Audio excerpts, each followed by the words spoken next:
वफ़ात रसूल के मौजू पर हफीज़ जालंधरी ने कुछ अशार में नक्शा खींचा है अल्लाह के रसूल की वफ़ात का। वो अशार समात फरमाए। रसूलुल्लाह जब फैला चुके इस्लाम दुनिया में, हर एक जानिब चमक उठा खुदा का नाम दुनिया में। तो फिर अल्लाह ने अपने नबी को याद फरमाया, पयामे वस्ल देकर आपका दिल शाद फरमाया। इरादा आखिरी हज का किया सन 10 में हजरत ने, वहीं पर आखिरी खुतबा दिया फखरे रिसालत ने कि अब मैं जल्द ही अपने खुदा के पास जाता हूँ, तुम्हारे वास्ते कुरान और सुन्नत छोड़ जाता हूँ। अमल करते रहे तुम सब अगर हुक्मे पैगंबर पर, तो मुझसे आ मिलोगे आखिरत में हौज़े कौसर पर। न हरगिज भूलना आपस में तुम सब भाई भाई हो, करो वो काम जिससे दीनो दुनिया की भलाई हो। तुम्हारी औरतों के हक में गर कोई कमी आई, तुम्हारे दीनो मजहब की जहां में होगी रुसवाई। कहीं ऐसा न हो शैतान का कुछ जोर चल जाए, कदम इस्लाम से फिर कुफ्र की जानिब फिसल जाए। गरस जिस नूर से हर सिमत दुनिया में उजाला था, वो हक का लाडला अपने खुदा से मिलने वाला था। मदीना वापसी के बाद हजरत को बुखार आया, बुखार ऐसा कि थोड़े ही दिनों में बार बार आया। हरारत बढ़ गई जब हद से ज्यादा जिस्म अतहर में, तो पानी के दिए छींटे नबी ने रूए अनवर में। नमाज अब हजरत सिद्दीक अकबर ही पढ़ाते थे, जनाबे सरवरे कौनैन मस्जिद में न आते थे। इरादा एक दिन मस्जिद में जाने का जो फरमाया, अली अब्बास को फौरन नबी ने घर पे बुलवाया। बिलाखिर रुख किया मस्जिद का हजरत ने सहारों से, कि जा पहुंचे घिसटते पांव और जख्मी कदमों से।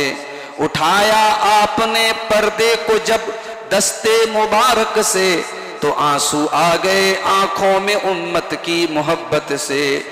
दिया पैगाम उम्मत को नमाज हरगिज न तर्क करना, कि तकलीफ व मुसीबत में खुदा को याद तुम करना। बिलाखिर हो गया रुखसत जहां की आंख का तारा, वो कबले जोर दोशंबा के दिन अल्लाह का प्यारा। मदीने के दरो दीवार पर हसरत बरसती थी, इधर यादे नबी से मुजतरिब मक्का की बस्ती थी। परेशान फिर रहे थे लोग, दिल पर चोट तारी थी। घरों में शोर था हर सिमत आहो गिरिया जारी थी। 63 साल दुनिया में शुआए दीन फैला कर, खुदा का लाडला अपने खुदा से मिल गया जाकर। मोहतरम हाजरीन, सीरतुन नबी अला साहिबिहा अफजलुस सलाति व तस्लीम के मौजू पर 8 मुसलसल दुरूस का सिलसिला तकरीबन 1 महीने से चल रहा है। हमारे शहर शुमाली बनारस की मुख्तलिफ मसाजिद में इस मौजू के मुख्तलिफ पहलुओं पर बातें हुई हैं, और आज हम सीरतुन नबी के जिस पहलू पर बात करने जा रहे हैं, वो भी बहुत अहम बाब है अल्लाह के नबी की सीरत का। जिस तरीके से अल्लाह के नबी की जिंदगी में हमारे लिए बहुत सारे सबक हैं, आपकी वफात का जो वाकया है, इसमें भी हमारे लिए बहुत सारी नसीहत है। इसमें सबसे बड़ा पैगाम जो पूरी उम्मत को दिया गया, पूरी इंसानियत को दिया गया, कि अल्लाह के सिवा किसी की जात को बका नहीं। अगर बाकी रहने वाली कोई जात है तो वो सिर्फ अल्लाह की जात है। अगर इस कायनात में अल्लाह तबारक व तआला किसी को मौत से एक्सेप्शन देता, मौत से छुटकारा देता, कोई ऐसा होता जिसको मौत ना आए, तो जाहिर है कि वो हस्ती अल्लाह की सबसे महबूब हस्ती होती, अल्लाह के प्यारे नबी जनाब मोहम्मद रसूलुल्लाह सल्लल्लाहु अलैहि वसल्लम होते।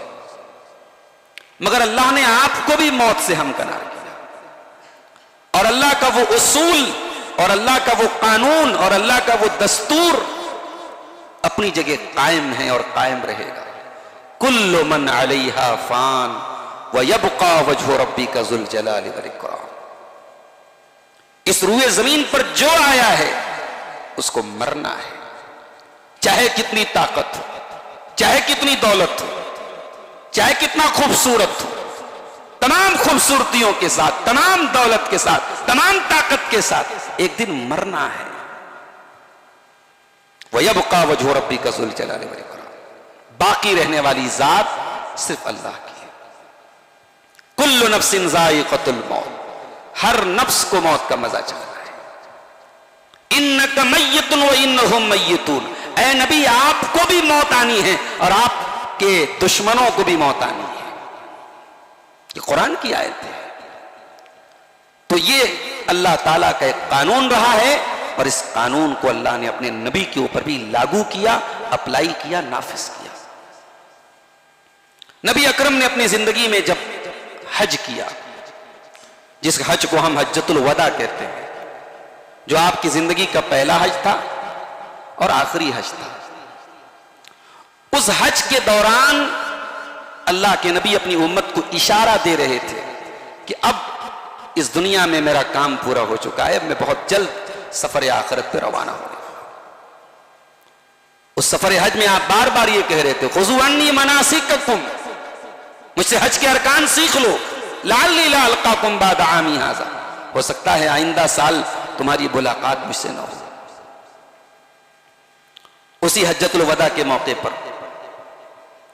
कुरान की आयत नाजिल हुई, अल यौमा अकमलतु लकुम दीनकुम व अतममतु अलैकुम निअमती व रदीतु लकुमुल इस्लाम दीना। दीन मुकम्मल हो गया। इस आयत के नाजिल होने के बाद बाद सहाबे किराम का यह ख्याल था कि अब हमें एहसास हो गया कि अब अल्लाह के नबी की वफात का टाइम करीब आ गया है।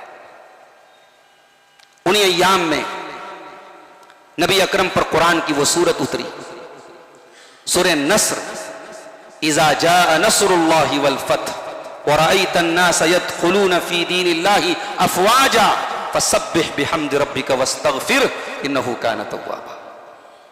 ऐ नबी, जब अल्लाह की मदद आ जाए, जब मक्का फतह हो जाए और आप देखें कि लोग अल्लाह के दीन में फौज दर फौज दाखिल हो रहे हैं, तो आप अपने रब की तस्बीह बयान कीजिए और आप अपने रब से इस्तिग़फ़ार कीजिए। शरीयत में हर नेक काम की इंतहा पर इस्तिग़फ़ार है। हम लोग सलाम फेरते हैं, अल्लाहु अकबर, अस्तग़फ़िरुल्लाह अस्तग़फ़िरुल्लाह अस्तग़फ़िरुल्लाह। कुरान में अल्लाह ने दूसरे पारे में हज का जिक्र किया। हज मुकम्मल करने के बाद फरमाया फस्तगफिरुल्लाह, अल्लाह से मग़फ़िरत तलब करो। हर नेक काम की एंडिंग पर, हर नेक काम के समापन पर इस्तिग़फ़ार का हुक्म है। तो नबी को इस्तिग़फ़ार का हुक्म दे करके यह पैगाम दे दिया गया कि ऐ नबी, अब आपकी दुनिया की जो हयात मुबारका है, अब इस हयात मुबारका के आखिरी अय्याम है। हजरत उमर फारूक अपने दौर में अब्दुल्लाह इब्न अब्बास को अपनी कैबिनेट में रखते थे, अपने बहुत खास लोगों में रखते थे। बड़े बुजुर्ग साहबे किराम के बीच में अब्दुल्लाह इब्न अब्बास की उम्र मुश्किल से 15 बरस थी, 16 बरस थी, उनको रखे हुए थे। तो वो एक जो जनरेशन गैप होता है ना, बड़े बुजुर्ग जो होते हैं वो नौजवान को जल्दी कबूल नहीं करते, ये फितरत है। उनको ये लगता है कि कल का लौंडा ये हमारे बीच में क्या कर रहा है। तो बाज सीनियर साहबे किराम को ये बात पसंद नहीं आई और उन्होंने हजरत उमर पर एतराज किया कि आप हमारे बेटों के बराबर अब्दुल्लाह इब्न अब्बास और उनको हमारे साथ बिठाते हैं। तो हजरत उमर ने कहा कि मैं इनके इल्म की वजह से इनको बिठाता हूं, इनकी नॉलेज की वजह से। तो एक मरतबा हजरत उमर ने हजरत अब्दुल्लाह इब्न अब्बास की नॉलेज का इम्तिहान लेने के लिए उनसे पूछा कि ए इब्न अब्बास, ये बताओ कि कुरान की जो ये सूरत करीमा उतरी है, इज़ा जाअ नस्रुल्लाहि वल फथ, इसे तुम क्या समझते हो? हजरत अब्दुल्लाह इब्न अब्बास नबी की जिंदगी में 8-10 साल के बच्चे थे, और रात में जब नबी तहज्जुद के लिए उठते थे तो ये वजू का पानी ला के दे देते थे, और रात की तन्हाई में नबी ने इनके लिए दुआ की थी, अल्लाह तो अब्दुल्लाह इब्न अब्बास को कुरान का इल्म दे दे। बड़े बड़े सीनियर सहाबे किराम की उतनी गहरी नजर नहीं थी कुरान की तफसीर पर जितनी इनकी नजर है। जब आप कुरान की कोई भी तफसीर पढ़ेंगे, सबसे ज्यादा अगर किसी का कौल मिलेगा तो अब्दुल्लाह इब्न अब्बास का मिलेगा। इनको तर्जुमानुल कुरान कहा जाता है, translator of Quran, explainer of Quran, Quran की व्याख्या करने वाला, कुरान को बयान करने वाला। तो अब्दुल्लाह इब्न अब्बास से जैसे ही पूछा हजरत उमर ने कि तुम इस सूरत का क्या मतलब समझते हो, कहा कि हाजा नायु रसूलिल्लाह, ये अल्लाह के रसूल की मौत की खबर दे रही है ये सूरत। हजरत उमर ने कहा, देखा तुम लोग इस सूरत को नॉर्मल समझते हो, लेकिन ये अब्दुल्लाह इब्न अब्बास की नॉलेज है, उनका इल्म है कि वो समझ गए कि इससे क्या मुराद है। तो नबी को एहसास हो गया था कि अब मेरे इंतकाल का टाइम करीब है। उन्हीं अय्याम में हजरत मुआज इब्न जबल को आप यमन भेज रहे थे। हजरत मुआज इब्न जबल सवारी के ऊपर सवार थे, अल्लाह के नबी पैदल चल रहे थे। अल्लाह के नबी ने हजरत मुआज इब्न जबल को बहुत सारी नसीहतें की। नसीहत करते करते फरमाया, या मुआज लअल्लका ला तल्कानी बादा आमी हाजा, ऐ मुआज, हो सकता है कि आइंदा साल तुम्हारी मुलाकात मुझसे न हो। वलअल्लका तमुर्रु बिक़ब्री, और हो सकता है कि आइंदा साल जब तुम मदीना में आओ तो तुम्हारी मुलाकात तुम्हारे नबी से हो न हो, बल्कि अपने नबी की कब्र के पास से तुमको गुजरना पड़े। अल्लाह अकबर। हमारा कोई करीबी रिश्तेदार 80 साल 90 साल का भी बिस्तर पर हो जाए, हमें मालूम है कि मर जाएगा वो, मगर उसके भी मरने पर हमारी आंखों से आंसू बहते, हमें तो मालूम है ना उसको मर जाना है, 80 साल उम्र हो गई, मगर वो एक जुदाई का जो एहसास होता है ना, मेरा बाप चला गया, मेरा दादा चला गया, वो एहसास हमें रुला देता है। ये हमारी मोहब्बत का आलम है। अब सोचो सहाबे किराम नबी से कितनी मोहब्बत करते। नबी ने सिर्फ जिक्र किया है कि ऐ मुआज, हो सकता है कि आइंदा साल तुम्हारी मुलाकात मुझसे न हो। इतना सुनना था कि हजरत मुआज इब्न जबल ज़ारो कतार रोने लगे। अल्लाह के नबी, आपसे मुलाकात नहीं होगी, रोने लगे। नबी ने फरमाया, मदीना की तरफ देख के फरमाया, इन्ना औलन नास बी अल मुत्तकून मन कानू वहैसु कानू। ऐ मुआज इब्न जबल, डोंट वरी, चिंता मत करो, टेंशन मत लो, मुत्तकी बन जाओ। कयामत के दिन सबसे करीब मेरे वो होगा जो मुत्तकी होगा, किसी भी दौर का हो, किसी भी जमाने का, कोई भी हो, मुत्तकी होगा तो नबी से करीब होगा। उन्हीं अय्याम में अल्लाह के नबी एक दिन मस्जिद में आए, खुतबा दिया आपने। खुतबे में आपने फरमाया, साहबा बैठे हुए थे, आपने फरमाया अल्लाह ताला अपने एक बंदे को ये चॉइस दे रहा है, ये ऑप्शन दे रहा है कि वो बंदा चाहे तो दुनिया की नेमतों को ले ले, दुनिया का आराम ले ले, सोना चांदी का ढेर ले ले, और चाहे तो अपने रब के पास चला जाए और अपने रब की नेमतों से फायदा उठाए। फख्तार मा इंदहू, तो अल्लाह के उस बंदे ने अपने रब के पास जाना कबूल कर लिया और अपने रब की नेमतों से फायदा उठाना कबूल कर लिया। अभी नबी ने इतना ही कहा था, सहाबे किराम खामोशी से सुन रहे हैं कि सहाबे किराम में एक हस्ती बैठी थी जो नबी के इशारों को भी समझ जाती थी, नबी के राज की बातों को भी समझ जाती थी। उस हस्ती का नाम अबू बकर सिद्दीक था। उन्होंने कहा, फदैना का बिआबाइना व उम्महातिना, उन्होंने रोते हुए कहा, हमारी माएं आप पर कुर्बान हो जाएं अल्लाह के रसूल, हमारे बाप आप पर कुर्बान हो जाएं। हजरत अबू सईद खुदरी कहते हैं, हमें बड़ी हैरत हुई, क्या हो गया अबू बकर सिद्दीक को, ये रो क्यों रहे हैं? नबी अकरम तो एक नॉर्मल बात बोल रहे हैं, एक आम बात बोल रहे हैं, ये ऐसा क्यों कह रहे हमारे माँ बाप आप पर कुर्बान? कहते हमें बाद में एहसास हुआ कि अल्लाह के नबी किसी और की बात नहीं, अपनी बात कर रहे थे। और हमारे बीच में नबी का ये इशारा अगर कोई समझ सका तो वो अबू बकर थे। अब कोई अबू बकर को भी नबी का वफादार न समझे तो हम उसे दीन का वफादार नहीं समझ सकते। किसी को अगर अबू बकर के इखलास पर भी शक है तो हमें उसके कुफ्र पर यकीन है। अगर किसी को यह लगता है कि अबू बकर को नबी से मोहब्बत नहीं थी तो हमें उस इंसान से नफरत है, हमें उस इंसान से बुग़्ज़ है। जी, ये हमारा अकीदा है कि जो अबू बकर को, सहाबे किराम को मोमिन न समझे, मुनाफिक करार दे, काफिर करार दे, हम उसे मोमिन नहीं समझते। दैट इज फाइनल बात है ये। तो हजरत अबू बकर सिद्दीक रोने लगे और कहा कि अल्लाह के नबी हमारे माँ बाप आप पर कुर्बान। उसी खुतबे में नबी ने फरमाया इन्न मिन अमन्निन्नासि अलैया फी सुहबतिही व मालिही अबा बकर, मेरे ऊपर अपने माल के जरिए और अपनी सोहबत के जरिए अगर सबसे ज्यादा किसी का एहसान है तो अबू बकर सिद्दीक का है। आपने फरमाया मस्जिद में जितने लोगों की खिड़कियां और दरवाजे हैं सब बंद कर दिए जाएं सिवाय अबू बकर के। ये अबू बकर कोई स्पेशल छूट है क्योंकि अबू बकर मेरा बहुत बड़ा दोस्त है, बहुत बड़ा वफादार है। बीमारी का आगाज कब हुआ? 29 सफर किसी सहाबी का इंतकाल हुआ था, जनाजे में आप शामिल थे, बकी के कब्रिस्तान में आप जनाजे में गए और वापसी के दौरान आपको सर में दर्द हुआ और यहीं से आपके मर्जुल मौत का आगाज हुआ। यहां से अल्लाह के नबी जो बीमार हुए तो फिर सही नहीं हो सके। सर पे आपने पट्टी बांधी, मस्जिद में आए, खुतबा दिया, जोहर की नमाज आपने पढ़ाई और जोहर के बाद आपने खुतबा दिया। उस खुतबे में आपने अंसार सहाबे किराम के साथ हुस्न सलूक की तालीम दी। आपने फरमाया अल अंसार करिशी व आइबती, कि ऐ लोगों अंसारी सहाबे किराम जो मदीना के अंसार हैं ये मेरे बड़े खास लोग हैं, इन्होंने बड़ी कुर्बानियां दी हैं मेरे लिए। अगर तुम में से कोई खिलाफत का जिम्मेदार बने, मेरे बाद हुकूमत का जिम्मेदार बने तो अंसार की नेकियों को कबूल करे और अंसार की खताओं को दरगुजर करे। आपने फरमाया यक्सुरुन नास व यक़िलुल अंसार, लोगों की तादाद बढ़ेगी, अंसार की कम होगी।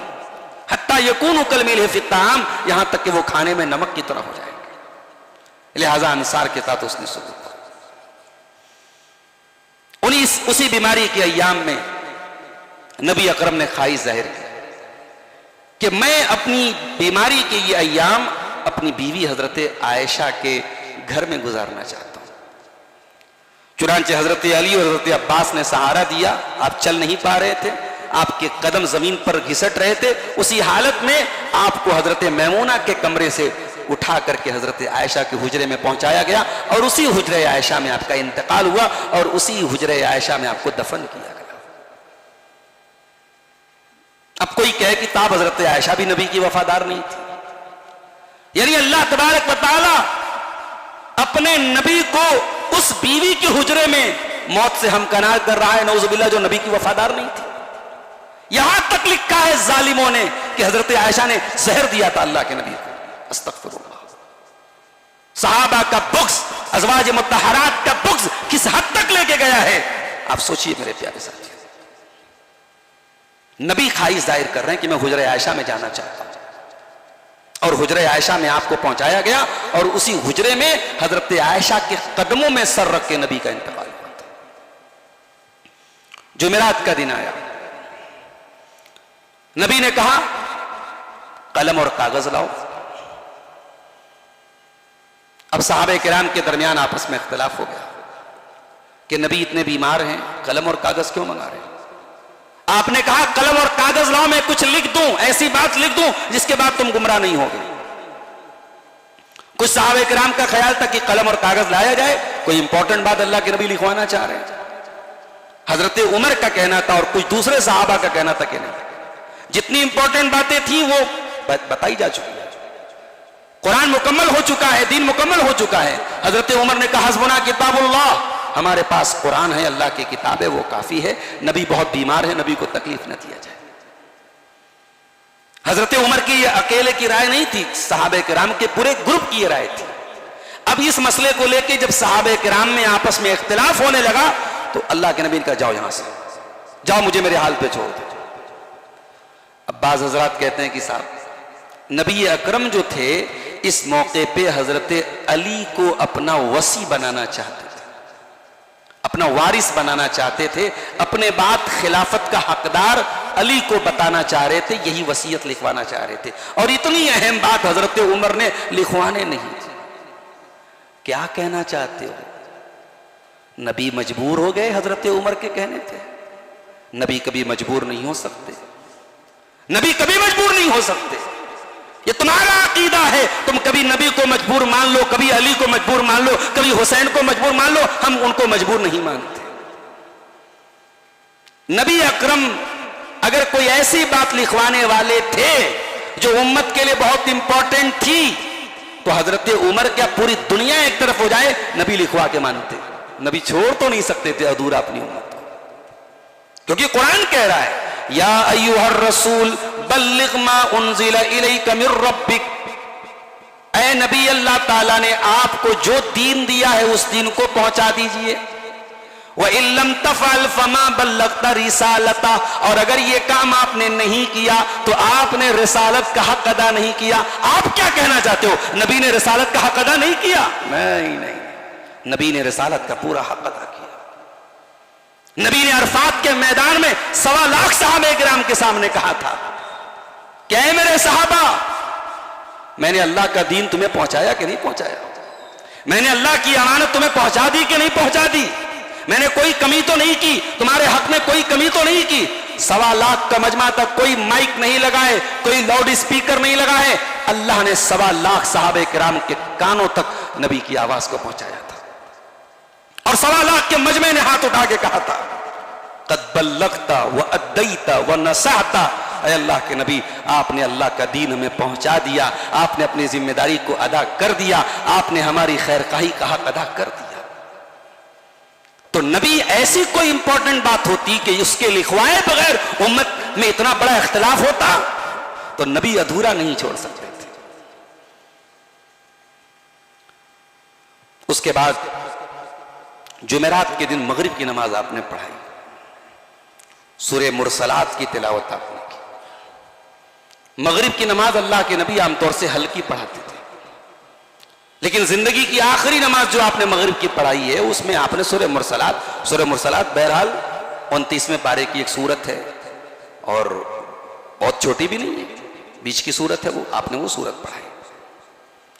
इशा का टाइम आया, हजरत बिलाल ने अजान दी, इकामत का वक्त आया, हजरत बिलाल आए, नबी ने पूछा असल्लन्नास, नमाज हो गई है ऐ बिलाल? कहा कि अल्लाहुम यंतज़िरूनका या रसूलल्लाह, ऐ अल्लाह के रसूल लोग आपका इंतजार कर रहे हैं। आपने कहा पानी लाओ मैं गुस्ल करूंगा, पानी लाया, गुस्ल किया, खड़े हुए, बेहोश होकर गिर पड़े, फिर होश आया, पूछा बिलाल नमाज हो गई? कहा अल्लाह के नबी लोग इंतजार कर रहे हैं आपका। कहा पानी फिर से मंगाओ, फिर गुस्ल करो, किया आपने। 3 मरतबा आपने गुस्ल किया, तीनों मरतबा गशी खा के गिर पड़े। अब यह यकीन हो गया कि अब मैं मस्जिद में जाने लायक भी नहीं हूं। कहा कि मुरू अबा बकरिन फलयुसल्लि बिन्नास, जाओ अबू बकर से कहो वो लोगों को नमाज पढ़ो। तुम जिसे गद्दार करार देते हो, जिसे नबी के बारे में गद्दार और जो है नबी के अहले बैत के साथ जुल्म करने वाला करार देते हो, नबी अपनी जिंदगी में मुसल्ले पर खड़ा कर रहे हैं उसी अबू बकर सिद्दीक रज़ियल्लाहु ताला। कोई और दलील देने की जरूरत नहीं, सिर्फ नबी की वफात का वाकया कोई सुन ले, सहाबे किराम के बारे में अगर दिमाग के किसी कोने में कोई कीड़ा होगा तो मर जाएगा इंशाअल्लाह। नबी ने कहा जाओ अबू बकर को लोगों को नमाज पढ़े। हजरत आयशा कहती हैं मैंने सोचा कि नबी बीमार हैं और इतने बीमार हैं कि अब शायद आप बच ना पाए, और ऐसी कंडीशन में अगर मुसल्ले पर मेरे अब्बा चढ़ गए तो हो सकता है कि लोग अच्छा ना महसूस करें। तो हजरत आयशा ने एक्सक्यूज पेश करने की कोशिश की, बहाना पेश करने की कोशिश की। कहा कि अल्लाह के नबी, इन्ना अबा बकरिन रजुलुन असीफुन, मेरे अब्बा बड़े कमजोर दिल के आदमी हैं, जब नमाज पढ़ने लगते हैं, कुरान पढ़ने लगते हैं तो गलबहुल बुका, रोने लगते हैं, उनको अपने आंसुओं पर कंट्रोल नहीं होता है, वो नमाज नहीं पढ़ा पाएंगे। अल्लाह के नबी किसी और को इमाम बना दीजिए। अल्लाह के नबी बड़े गुस्से में कहते हैं कि ऐ आयशा, यूसुफ के जमाने की औरतों वाला काम ना करो। यूसुफ के जमाने की औरतों का क्या काम था? जबान पर कुछ था, दिल में कुछ था। कहा ऐसा वो काम ना करो, अल्लाह को कोई और मंजूर नहीं है और मोमिनों को कोई और मंजूर नहीं है सिवाय अबू बकर के। ये बुखारी की रिवायत है। या अबल्लाहु वल मोमिनून इल्ला अबा बकर, अल्लाह को और मोमिनों को अबू बकर के सिवा कोई मंजूर नहीं। जाओ कहो अबू बकर से लोगों को नमाज पढ़ाए। 17 टाइम की नमाजें नबी अकरम की हयात मुबारका में अबू बकर सिद्दीक ने पढ़ाई। 17 टाइम की नमाजें नबी की हयात मुबारका में, नबी के मरजुल मौत में अबू बकर सिद्दीक ने पढ़ाई। सनीचर का दिन आया, वफात से 2 दिन पहले का वाक़या है। नबी अकरम ने बड़ी बेकरारी के आलम में, हजरत आयशा कहते हैं कि चादर कभी फेंक देते थे, कभी ओढ़ लेते थे, बड़ी बेचैनी का आलम था। उस बेकरारी के आलम में नबी ने फरमाया, लानल्लाहुल यहूद वन नसारा इत्तखज़ू क़ुबूर अंबियाइहिम मसाजिद। अल्लाह की लानत हो यहूद और नसारा के ऊपर, उन्होंने अपने नबियों की कब्रों को सजदा करने की जगह बना ली। अल्लाहुम्मा ला तजअल क़ब्री वसलन युअबद, ऐ अल्लाह मेरी कब्र पर तो मेला ठेला न लगने देना। कुछ कहने की जरूरत नहीं है कि आज नबी, जिस नबी ने अपने इंतकाल से पहले उम्मत को कब्र परस्ती से रोका था, उस नबी के उम्मतियों ने दीन को कहां लाके खड़ा कर दिया है। वो दीन आज कहां पहुंच गया और उस दीन की क्या शक्ल बना दी गई, कुछ कहने की जरूरत नहीं। मौलाना अल्ताफ हुसैन हाली बहुत पहले कह चुके हैं, वो दी जिससे तौहीद फैली जहां में, वो बदला गया आके हिंदोसिता में। नबी ने तो कब्र परस्ती से मना किया था मेरे प्यारे साथियों। उसी आलम में नबी ने बड़ी बेचैनी और बेकरारी के आलम में एक और वसीयत की थी। फरमाया सलाता सलाता वमा मलकत ईमानुकुम, नमाज का ख्याल रखना है मेरे उम्मतियों, नमाज की पाबंदी करना, नमाज को नहीं छोड़ना।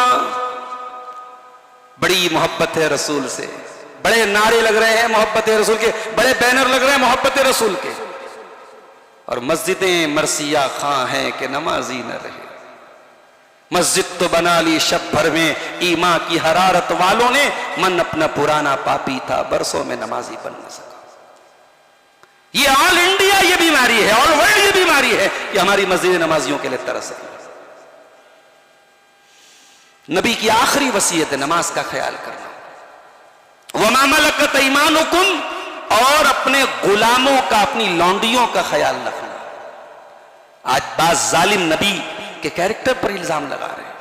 नबी को नऊजुबिल्लाह, हजरत आयशा के साथ जो शादी हुई अल्लाह के नबी की, जो उम्र का डिफरेंस था, उसको बुनियाद बना के अल्लाह के नबी को न जाने क्या क्या कहा जा रहा है। अरे जालिमों, उस नबी का मकसद अगर शहवत पूरी करना होता तो ऐन जवानी के आलम में, जवानी का आलम जो होता है 25 साल की जो उम्र होती है, वो तो सबसे बेहतरीन उम्र होती है अपनी जिनसी ख्वाहिशात की तकमील की। नबी ने उस आलम में एक बेवा औरत से शादी की, हजरत खदीजा से, अपने से 15 साल बड़ी औरत से शादी किया। आपके कल्चर में अगर उम्र का डिफरेंस बहुत मैटर करता है तो जरूरत नहीं कि 1400 साल पहले अरब के कल्चर में भी वो मैटर करता हो। आपके कल्चर में 9 साल की लड़की की शादी नामुमकिन है, अरब के क्लाइमेट में, अरब के माहौल में, और 1400 साल पहले के माहौल में वो आम थी। 13 साल की औरत दादी बन जाती थी, नानी बन जाती थी, तो आपको क्या प्रॉब्लम है? और जो लोग जिनके मकानात शीशे के हों, उन्हें दूसरों पर पत्थर नहीं फेंकना चाहिए। जिनके अपने माबूदान बातिला के बारे में, अपने मजहबी रहनुमाओं के बारे में उनकी किताबों में लिखा है उनकी शादी 6 साल की उम्र में हुई, और फला की इतनी 100 बीवियां थी और इतनी 100 महबूबाएं थी। वो अल्लाह के नबी के कैरेक्टर पर उंगली उठा रहे हैं। नऊजुबिल्लाह। मेरा नबी बेदाग नबी, औरतों के हुकूक की लड़ाई लड़ने वाला नबी, औरतों को उनका हक देने वाला नबी, बेटी को जन्नत का सबब करार देने वाला नबी, मां के पैरों के नीचे जन्नत बताने वाला नबी, बीवी को शौहर का सुकून बताने वाला नबी, उस नबी को तुम कहते नौजुबिल्लाह कि उसने औरत पर अत्याचार किया, औरत पर जुल्म किया। आखिरी वसीयत कर रहे हैं अल्लाह के नबी। उस जमाने में गुलामी आम थी, पूरी दुनिया में गुलामी, सिर्फ अरब में नहीं पूरी दुनिया में गुलामी चल रही थी, आपके भारत में गुलामी चलती थी। उस दौर में नबी अपने इंतकाल से 2 दिन पहले कह रहे हैं गुलामों का ख्याल करना, लौंडियों का ख्याल करना, उनके साथ ज्यादती ना करना, उनके साथ जुल्म ना करना। इसका मतलब कि वो नबी कमजोरों का मसीहा बन के आया, वो नबी दबे और कुचले हुए लोगों का मसीहा बन के वो नबी आए। और मौलाना अल्ताफ हुसैन हाली बिल्कुल सही कहते हैं, वो नबियों में रहमत लक़ब पाने वाला, मुरादे गरीबों की बरलाने वाला, यतीमों का वाली, गुलामों का मौला, वो नबी यतीम और गुलामों का मौला था। मेरे प्यारे साथी, इतवार का दिन आया, वफात से 1 दिन पहले का दिन, नबी अकरम ने अपने सारे गुलामों को आजाद किया, सारे हथियार अपने जो तलवार वगैरह थी, नेज़े थे, ज़िरा थी, सब आपने मुसलमानों को वक्फ कर दी। 7 या 9 दीनार आपके घर में रखे थे, सदका कर दिया आपने। दुनिया से अल्लाह के नबी जा रहे हैं, कोई बैंक बैलेंस नहीं है, कोई प्रॉपर्टी नहीं है, 1-2 प्रॉपर्टी जो भी थी भी तो आप तो कह के गए थे कि अंबिया की वरासत तकसीम नहीं होती। यानी सोचो मेरे भाई कि उस नबी ने अपने बाल बच्चों की फिक्र, अपने हमारे लिए तो सबसे पहले अपनी फैमिली होती है ना। हम तो इसीलिए जीते हैं, इसीलिए मरते हैं, हमारे बाद हमारे बच्चों का क्या होगा। और जिन बच्चों के लिए इतना सोचते हैं, हमारे मरने के बाद वो बच्चे हमारा नाम तक याद नहीं रखते। हमारी पुश्त आने वाली पुश्तें, हमारे पोते, हमारे परपोते हमारा नाम भी याद रखेंगे। जिस हिसाब से दुनिया तरक्की कर रही है, ये बर्गर और नूडल्स खाने वाली कौम, ये फास्ट फूड खाने वाली कौम, एक जमाना आएगा अपने दादा का नाम याद नहीं रखेगी। जिन नस्लों के लिए आपने हलाल और हराम किया है, सूद और ब्याज का पैसा अपने घर में लाए हैं, हराम का पैसा अपने घर में लाए हैं, ये नस्लें आपका नाम याद नहीं रखेंगी। नबी ने अपने बच्चों के लिए कुछ नहीं छोड़ा, और ये बहुत बड़ी दलील है कि वो अल्लाह के सच्चे रसूल थे। दुनिया के आज बड़े बड़े मजहबी रहनुमा जो बड़ी बड़ी बातें करते हैं, किसी का लड़का अमेरिका में पढ़ रहा है, किसी का लड़का फ्रांस में पढ़ रहा है, करोड़ों का बंगला है, जमीनें हैं, जायदादें हैं। अल्लाह के नबी अगर चाहते तो सोने और चांदी में तौला जा सकता था। नबी चाहते तो दौलत का ढेर लग जाता, नबी चाहते तो ऐशो आराम की सारी सहूलतें आप हासिल कर सकते थे, मगर मिट्टी के कमरे में नबी ने जिंदगी गुजार दी, फटे पुराने कपड़े पहन के नबी ने जिंदगी गुजार दी। नबी की 9 बीवियां साथ में रहती हैं, उन बीवियों को कभी ढंग का खाना नसीब नहीं हुआ, 1-1 महीना खजूर खा के पानी पी के नबी के अहले बैत ने जिंदगियां गुजार दी। और नबी की जिंदगी का आखिरी दिन है, और चराग का जो तेल जलता है वो पड़ोसी से उधार लिया जाता है। नबी का इंतकाल इस हाल में होता है कि आपकी जो ज़िरा है, जो लोहे की एक ड्रेस होती थी, जंग के मैदान में पहनी जाती थी, वो ज़िरा एक यहूदी के घर गिरवी रखी जाती है, और उस ज़िरा के बदले 60 सा जौ अल्लाह के नबी के घर में उधार लाया जाता है, आरियत के तौर पर लाया जाता है। सोमवार का दिन आया, हयात मुबारक का आखिरी दिन आया, फजर की नमाज हो रही है, अबू बकर सिद्दीक नमाज पढ़ा रहे हैं। अल्लाह के नबी की तबीयत कुछ बेहतर महसूस हुई, बिस्तर से उठे आप, हुजरे आयशा का पर्दा आपने हटाया, सामने सफ लगी है, अबू बकर नमाज पढ़ा रहे।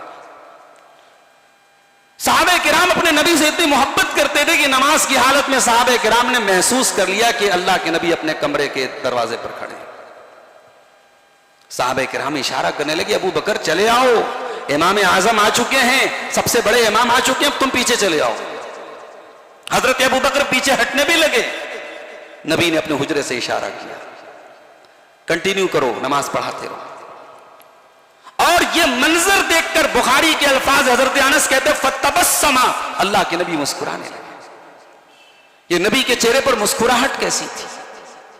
ये मुस्कुराहट थी अपने मिशन की तकमील पर, ये मुस्कुराहट थी अपने उम्मतियों में इत्तेहाद देखकर, ये मुस्कुराहट थी अबू बकर को नमाज पढ़ाता हुआ देखकर, ये मुस्कुराहट थी सहाबा किराम को फजर की नमाज में जमात के साथ नमाज पढ़ते हुए देखा, ये मुस्कुराहट थी इस सेटिस्फैक्शन पर, इस इत्मीनान पर, इस सुकून पर कि मेरे सहाबा मेरे बाद मेरे दीन को बाकी रखेंगे, मेरे मिशन को बाकी रखेंगे, मेरा दीन बाकी रहेगा, मेरा मिशन बाकी रहेगा। हजरत अनस कहते हैं नबी ने पर्दा गिरा दिया और ये आखिरी दीदार था, ये आखिरी नजर थी जो नबी ने हम पर डाली थी। उसके बाद नबी ने हमको नहीं देखा। सोमवार के दिन जैसे जैसे दिन चढ़ने लगा, मोहम्मद अकरम सल्लल्लाहु अलैहि वसल्लम की तबीयत बिगड़ने लगी। आपकी बेटी फातिमा आपसे मिलने के लिए आई। आपने उनके कान में कोई बात कही, वो रोने लगी। फिर कोई बात कही, वो हंसने लगी। हजरत आयशा ने पूछा हजरत फातिमा से, क्या बात कही अल्लाह के नबी ने? हजरत फातिमा ने कहा, ये रसूल का राज है, मैं ये राज अभी खोल नहीं सकती हूं। जब अल्लाह के रसूल का इंतकाल हो गया, बाद में हजरत आयशा ने पूछा, तब हजरत फातिमा ने बताया कि जब पहली मर्तबा नबी ने मेरे कान में अपना मुंह लगाया था तो कहा था कि ऐ आयशा, ऐ फातिमा, मेरे अहले बैत में सबसे पहले तुम मुझसे मिलोगे। ऐ फातिमा, इस बीमारी में जिसमें मैं मुब्तला हूं, मेरा इंतकाल होने वाला है। मैं सुन करके रोने लगी। और फिर दूसरी मर्तबा जब मैंने कान लगाया तो नबी ने कहा कि मेरे अहले बैत में सबसे पहले तुम मुझसे मिलोगी, और क्या तुम इस पर राजी नहीं हो कि तमाम जन्नती औरतों की सरदार बनो? तबीयत आपकी खराब होने लगी। हजरत आयशा कहती हैं, मेरे भाई अब्दुर्रहमान आए, उनके हाथ में मिसवाक थी। नबी ने इशारा किया कि मैं मिसवाक करना चाहता हूं। हजरत आयशा ने अपने भाई से मिसवाक ली और अपने दांतों से नरम किया। हजरत आयशा कहती हैं, यह भी अल्लाह का एक फजलो करम है मेरे ऊपर कि आखिरी वक्त में मेरा लुआब नबी के लुआब के साथ मिल गया। मैंने अपने मुंह में उस मिसवाक को नरम किया और वो मिसवाक मैंने नबी के हाथ में थमाई और नबी ने मिसवाक की। उलमा लिखते हैं, अगर किसी को एहसास हो जाए कि मेरा आखिरी टाइम है तो यह भी नबी की एक सुन्नत है कि मिसवाक की जाए। मिसवाक किया आपने। उसके बाद आपके ऊपर मौत की शक्तियां तारी होने लगी। आपके सामने एक प्याला रखा था, पानी था, वो पानी आप अपने सर पे छिड़कते थे, अपने चेहरे पर छिड़कते थे और कहते अल्लाहुम्मा इन्नी अला सकरातिल मौत, ऐ अल्लाह मौत की शक्तियों पर मेरी मदद फरमा। हजरत आयशा कहती है कि आपसे पहले मैं किसी के लिए मौत की शक्तियों को पसंद नहीं करती थी। मुझे ऐसा लगता था कि मौत की शक्ति कोई अच्छी चीज नहीं, ये अच्छे लोगों पर नहीं आती है। मगर जब अपने नबी के ऊपर मैंने मौत की शक्ति को देखा तो मेरी गलतफहमी दूर हो गई। मौत की शक्ति आप पर तारी होने लगी। आपने अपने हाथ उठाए और आपने कहा अल्लाहुम्मा अलहिqनी बिर्रफीक़िल आला, ऐ अल्लाह मुझे रफीक आला के साथ मिला दे, मुझे बेहतरीन दोस्तों के साथ मिला दे। बेहतरीन दोस्तों से क्या मुराद थी आपकी? आपने खुद ही पढ़ के सुनाया, माल्लज़ीना अनअमता अलैहिम मिनन नबिय्यीन वस्सिद्दीक़ीन वश्शुहदाई वस्सालिहीन, ऐ अल्लाह अपने उन बंदों में शामिल फरमा दे जिन पर तेरा इनाम हुआ है, अपने सिद्दीकीन में शामिल फरमा दे, अपने शुहदा में शामिल फरमा दे, अपने सालेहीन में, अपने नबियों में शामिल फरमा दे। और ये कह करके अल्लाह के नबी का इंतकाल हुआ और आप 63 साल की उम्र गुजार कर इस दारे फानी से अपनी हयात पूरी करके अपने रब के पास चले गए। आपकी जब वफात हुई, हजरत फातिमा ज़ारो कतार रोने लगी। बेटियां जैसी भी हों, शादी भी हो गई हो, बच्चे वालियां भी हो गई हो, मगर माँ बाप के मरने पर जो दुख बेटियों को होता है वो किसी और को नहीं होता। हजरत फातिमा रोने लगी और रोते हुए कहने लगी, या अबता मन जन्नतुल फिरदौस मावा, हाय मेरे अब्बा जान जिनका ठिकाना जन्नतुल फिरदौस है। इला जिब्रील अनना, ऐ जिब्रील आओ हम तुम्हें अपने अब्बा की मौत की खबर सुनाते हैं। ये एक बेटी के जबान से निकले गए फर्त जज्बात से कलमात थे। एक बेटी अपने बाप के इंतकाल पर मोहब्बत और जज्बात में आके जो बातें कहती है वो बातें हैं जो हज़रत फातिमा की जबान से निकली। इंतकाल हुआ, सहाबे किराम का दिमाग काम नहीं कर रहा है। देख रहे हैं कि अल्लाह के नबी की सांस रुक गई है, लेकिन सहाबे किराम यकीन करने को तैयार नहीं है। हजरत उमर फारूक बड़े बहादुर थे, बड़े जलाली थे, बड़े गुस्सा वाले थे, वो तो यकीन करने को तैयार नहीं। कह रहे नहीं साहब, अल्लाह के नबी अभी गए हैं। हजरत मूसा अलैहिस्सलाम गए थे कुए तूर पर, 40 दिन बाद आए थे। अल्लाह के नबी आएंगे और जो लोग आज अफवाह उड़ा रहे अल्लाह के नबी का इंतकाल होगा उनकी गर्दनें मार देंगे। मोहब्बत रसूल का मौजू यहां भी समझने के लायक है। नबी की वफात हुई, हजरत उमर ने जो ये जुमला कहा, यह भी मोहब्बत में कहा। जरूरी नहीं है कि मोहब्बत में जो बात कही जाए वो सही हो। मोहब्बत में भी इंसान को लिमिट में बात करनी चाहिए, मोहब्बत में भी लिमिट को क्रॉस नहीं करना चाहिए। हजरत अबू बकर सिद्दीक ने बताया कि मोहब्बत में लिमिट को कैसे बाकी रखा जाता है। अबू बकर सिद्दीक उस वक्त मदीना के अंदर नहीं थे, मदीना के बाहर देहात में गए हुए थे। उनको खबर लग गई, आते ही सीधे मस्जिद में आए। हजरत उमर खड़े थे, कहा बैठ जाओ। हजरत उमर मारे गुस्से के बैठे भी नहीं। हजरत अबू बकर सीधे आए, हुजरे आयशा में दाखिल हुए, नबी की पेशानी को चूमा और रोते हुए कहा, तिब्ता हय्यन व मय्यतन, ऐ अल्लाह के रसूल मेरे माँ बाप आप पर कुर्बान हूं। आप जिंदगी में भी पाक थे, इंतकाल के बाद भी आप पाक हैं। ला यजमउल्लाहु अलैका मौततैन अबदा, अल्लाह दो मौत आपको नहीं दे सकता। एक मौत दुनिया में सबको आती है, वो मौत आप पर आ चुकी है। उसके बाद हजरत अबू बकर मस्जिद में आए और मिंबर के बगल में खड़े हुए, मिंबर पर नहीं खड़े हुए, मिंबर के बगल में खड़े हुए। रसूल का मिंबर था, अभी उस मिंबर पर बैठने की अथॉरिटी हासिल नहीं हुआ हजरत अबू बकर सिद्दीक को, तो मिंबर पर नहीं खड़े हुए, मिंबर के बगल में खड़े हुए और खड़े होकर खुतबा दिया। और इस्लामी तारीख है कि यादगार खुतबा दिया। उस खुतबे में अल्लाह की हम्द व सना बयान करने के बाद हजरत अबू बकर सिद्दीक ने कुरान की आयत पढ़ी, सूरह आले इमरान की, वमा मुहम्मदुन इल्ला रसूल। ये कब उतरी थी आयत? गज़वे उहद में उतरी थी। गज़वे उहद में एक ऐसा लम्हा भी आया जब अल्लाह के रसूल के इंतकाल की अफवाह फैल गई। हजरत मुसअब बिन उमैर शहीद हुए, उनकी शक्ल अल्लाह के प्यारे रसूल से बहुत मिलती जुलती थी, तो यह अफवाह उड़ गई कि अल्लाह के रसूल शहीद हो गए। तो बाद साहबा ने तलवारें फेंक दी कि जब रसूल चले गए तो आप किसके लिए लड़ें। तो उस मौके पर कुरान की आयत उतरी, वमा मुहम्मदुन इल्ला रसूल कद खलत मिन क़ब्लिहि रुसुल। मोहम्मद सल्लल्लाहु अलैहि वसल्लम तो अल्लाह के रसूल हैं, आपसे पहले भी दुनिया में बहुत सारे रसूल आए हैं। अफ इम्माता, अगर आपको मौत आ जाए, औ कुतिला, या आप कत्ल कर दिए जाएं, इनक़लबतुम अला अक़ाबिकुम, तो क्या तुम अपनी एड़ियों के बल पलट जाओगे। वमन यनक़लिब अला अक़िबैहि, और जो अपनी एड़ियों के बल पलट जाएगा, फ़लन यदुर्रल्लाह शैया, वो अल्लाह का कुछ नहीं बिगाड़ सकता। यही आयत पढ़ी थी हजरत अबू बकर, और साहबा कहते हमें ऐसा लगा कि यह आयत आज पहली बार हम सुन रहे हैं। सुनी तो बहुत थी, मगर इस आयत को आज हमने हकीकत में होते हुए देखा था। उसके बाद हजरत अबू बकर सिद्दीक ने कहा था, बड़ा यादगार जुमला कहा था, मन काना याबुदु मिनकुम मुहम्मदन फ़इन्न मुहम्मदन क़द मात। जो तुम में से मोहम्मद सल्लल्लाहु अलैहि वसल्लम की इबादत करता था, वो ये कान खोल के सुन ले, मोहम्मद सल्लल्लाहु अलैहि वसल्लम दुनिया से जा चुके हैं, इंतकाल हो चुका है आपका।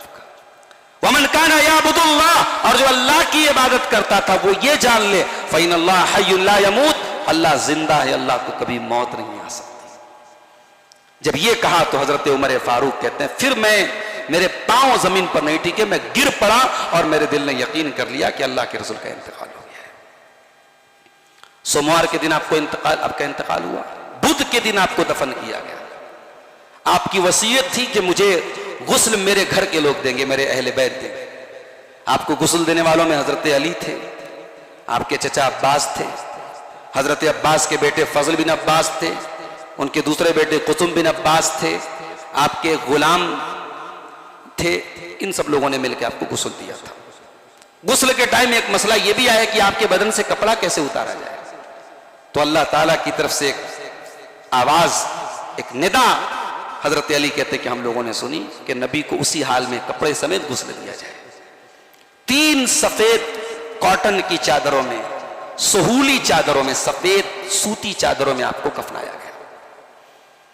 आपकी जनाजे की नमाज किसी की इमामत में नहीं अदा की, लोग थोड़ी थोड़ी तादाद में आते थे और खुद इंडिविजुअली अलग अलग जनाजे की नमाज पढ़ते थे और चले जाते थे। किसी की इक्तदा में आपकी जनाजे की नमाज नहीं पढ़ी। बुध के दिन आपको दफन किया गया। आपकी वसीयत के मुताबिक नबी का जहां इंतकाल हो वहीं पर आपको दफन किया जाए। इस वसीयत को पूरा करते हुए वहीं हुजरे आयशा में आपको दफन किया गया। नबी की वफात का ये पूरा वाकया हमें कई एक सबक देता है। मेरे साथ बात खत्म करने से पहले मैं चंद बातें इस पूरे वाकये से हमें क्या इबरत मिलती है वो मैं बता के बात खत्म करता हूं। नबी की वफात का यह वाकया हमको पहला सबक ये देता है कि नबी इंसान थे। बहुत बड़ा मर्तबा था आपका। आप इंसानों के सरदार थे, नबियों के सरदार थे, नबियों के इमाम थे। आप जैसा कोई आया नहीं, आपके जैसा कोई आएगा नहीं, मगर थे इंसान आप। और इंसान होने की एक दलील यह है कि अल्लाह ने आपको मौत से हमकनार किया। नबी की वफात से एक सबक हमें यह भी मिला कि अल्लाह ताला की नजर में शख्सियत बड़ी नहीं है, मिशन बड़ा है। हजरत अबू बकर ने जो खुतबा किया उस खुतबे में भी यही बात उन्होंने इशारा यही किया कि अल्लाह के रसूल का इंतकाल हो चुका है, अल्लाह अभी भी बाकी है, अल्लाह का दीन अभी भी बाकी है। रसूल 63 साल की उम्र पूरी करके अल्लाह के पास चले, रसूल का दीन खत्म नहीं हुआ, रसूल का काम खत्म नहीं हुआ। वफात रसूल से एक बहुत बड़ा सबक सहाबे किराम के सब्र का हमको मिलता है। आज हमारे यहां कोई आम आदमी मर जाता है, तीसरे दिन तीजा हो रहा है, 40वें दिन 40वां हो रहा है, साल बर्बाद बरसी हो रही है। क्यों हो रही है भाई? हमें अपने बाप से बड़ी मोहब्बत है। अपने बाप का तीजा ना करें, हम अपने बाप का 40वां ना करें, समाज क्या कहेगा, लोग क्या कहेंगे? मर गया मरदूद, ना फातिहा ना दरूद।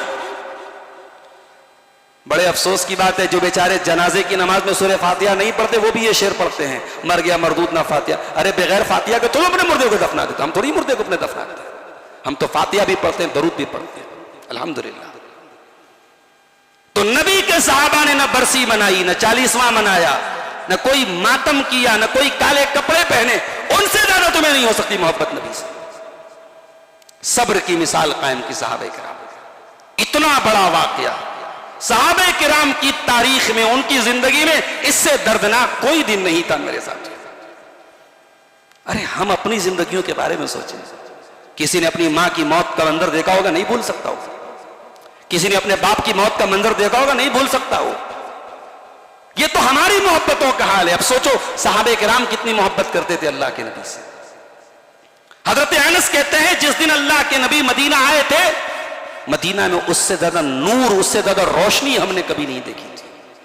और जिस दिन नबी का इंतकाल हुआ था, हमने मदीना में उससे ज्यादा अंधेरा किसी दिन नहीं महसूस किया, उससे ज्यादा तारीकी हमने किसी दिन महसूस नहीं की।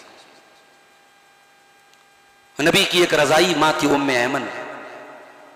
नबी अपनी मां को तो नबी ने नहीं पाया, 6 साल की उम्र में मां को खो दिया था। तो जो रजाई माएँ थी अल्लाह के नबी को, जिन्होंने दूध पिलाया था, जैसे सोएबा थी, अबू लहब की लौंडी, हलीमा थी, बनु साद की हलीमा सादिया, जिनके यहां आपने एक जमाने तक 5-6 साल तक टाइम गुजारा था, और उम्मे ऐमन थी।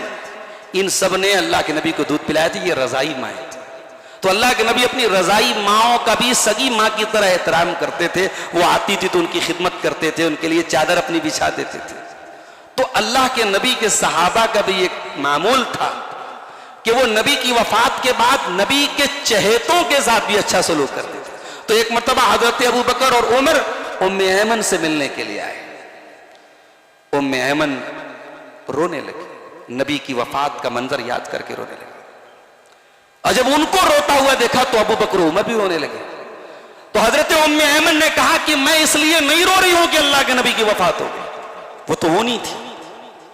वफात पर मैं नहीं रो रही हूं, मैं इस बात पर रो रही हूं कि अब जिब्रील दुनिया में कभी नहीं आएंगे, अब अल्लाह की वही दुनिया में कभी नाजिल नहीं होगी। नबी के जाने के बाद अब वही का सिलसिला खत्म हो गया, अब जिब्रील कभी कुरान की कोई आयत लेके नहीं आएंगे। जब इतना कहा हजरत उम्मे ऐमन ने, तो हजरत अबू बकर उमर भी ज़ारो क़तार रोने लगे। उस नबी के जाने से, ये जो आसमान से वही आने का, नुज़ूल का जो सिलसिला था, वो खत्म हो गया मेरे साथ। अब दुनिया में कोई नबी नहीं आएगा और किसी के ऊपर कोई वही नाजिल नहीं। मा काना मुहम्मदुन अबा अहद मिन रिजालिकुम वलाकिन रसूलुल्लाहि व खातमुन नबिय्यीन, वो आखिरी नबी थे, वो खातमुन नबिय्यीन थे। नबी की वफात के टाइम भी जो सुन्नतें हमको मिलती हैं, वो सुन्नतें हमें अपने वफात में भी निभानी चाहिए। मुझे याद है, मैंने कहीं पढ़ा था, मौलाना सईद मुहद्दिस बनारसी हमारे दारा नगर की सरजमीन पर, वो तो रहने वाले पंजाब के थे, जिस इलाके के वो थे वो पाकिस्तान में चला गया वो इलाका, लेकिन दारा नगर में आए, यहीं वो बस गए, उनका खानदान पूरा बस गया। मौलाना सईद बनारसी ने अपने इंतकाल के पहले बाकायदा वसीयतनामा लिखवाया था, और उस वसीयतनामा में ये लिखवाया था कि मेरी तजहीज़ व तकफीन, मेरा जनाजा सब सुन्नत के मुताबिक हो। बड़ा अफसोस होता है आज जब हम जनाजे में पाई जाने वाली बिदात और खुराफात है। अभी हमारे एक रिश्तेदार का इंतकाल हुआ, मैं भी जनाजे में गया, आलिम दीन का जनाजा था, और देखा बैर की पत्ती लेके जा रहे हैं कब्रिस्तान की तरफ। भाई कौन सी हदीस से साबित है कि मैयत के साथ बैर की पत्ती को दफनाया जाए? ये उलमा के जनाजे में हो रहा है, जबकि हनफी मसलक की किताबों में भी इस तरीके की बिदात और खुराफात का कोई जिक्र नहीं। तो ये हम बहुत अफसोस की बात है, हमें अपने जनाजों में भी सुन्नत की पाबंदी करनी चाहिए, और हो सके तो वसीयत कर देनी चाहिए कि मेरे जनाजे में कोई खुराफात नहीं। और खास तौर से अगर कोई बाप अहले हदीस हो गया है, कुरान और हदीस का उसने मसला कबूल, अपने बेटों को वसीयत करके जाए, खबरदार मेरे जनाजे में कोई बिदात और खुराफात नहीं। बास ऐसे मसाइल हमारे सामने आते हैं कि बाप जो है वो सही मनहज पर आ गया, किताब और सुन्नत पर आ गया, अब बेटे और खानदान वाले वो जबरदस्ती जनाजे में वो तमाम 3-5 जो वो करते हैं वो हावी हो जाते हैं वो। तो ये नहीं होना चाहिए। ये चंद बातें थी वफात रसूल के ताल्लुक से। रब्बुल आलमीन से दुआ है लाल आलमीन हमें अपने नबी से सच्ची मोहब्बत करने की तौफीक अता फरमाए। अपने नबी की सीरत पर हमने जो बातें सुनी हैं और 8 मुसलसल दुरूस में जो बातें मैंने बयान की हैं, अल्लाह रब्बुल आलमीन अपने नबी की सीरत से जो सबक हमें मिलते हैं, जो दुरूस मिलते हैं, जो नसीहतें मिलती हैं, उन्हें हमें अपनाने की तौफीक अता फरमाए। इलाल आलमीन हमें अपने नबी के सहाबा से, नबी के अहले बैत से, नबी के तमाम चहेतों से मोहब्बत करने की तौफीक अता फरमाए। रब्बुल आलमीन हमारे मुल्क के, हमारे सूबे के, हमारे शहर के हालात को अमन, चैन और सुकून वाला बना दे। अल्लाह जालिमों के जुल्म से हमारी हिफाजत करे, शरीरों के शर से हमारी हिफाजत करे। अल्लाह हमारे जान व माल की, हमारे इज़्ज़त व आबरू की हिफाजत करे। और जिन हमारे भाइयों पर मुल्क के किसी भी इलाके में किसी भी तरीके से, किसी भी तरीके का अगर जुल्म व सितम हो रहा है, परवरदिगार उनके साथ आसानी का मामला फरमाए। रब्बुल आलमीन जो बेकसूर जेलों में हैं, कैद में हैं, उनकी रिहाई का इंतज़ाम फरमा दे। जिनके आशियाने टूट गए हैं, रब्बुल आलमीन उसका बेहतर बदल उनको अता फरमाए। अल्लाह हमें इस मुल्क के इन नाजुक हालात में सूझबूझ के साथ, दानिशमंदी के साथ हमें काम करने की तौफीक अता फरमाए। इलाल आलमीन हमारी सफ़ों में इत्तेहाद पैदा फरमाए। रब्बुल आलमीन हमें से जो बीमार है उनको शिफा अता फरमाए, जो कारोबार से परेशान है उनके कारोबार में बरकत अता फरमाए, हमारी रोज़ी रोटी का मामला आसान फरमाए, जब तक दुनिया में ज़िंदा रखे, इस्लाम पर ज़िंदा रखे, और हम सबका खात्मा ईमान पर हो। आमीन। व आखिर दावाना अनिल हम्दुलिल्लाहि रब्बिल आलमीन। वस्सलामु अलैकुम व रहमतुल्लाहि व बरकातुहू।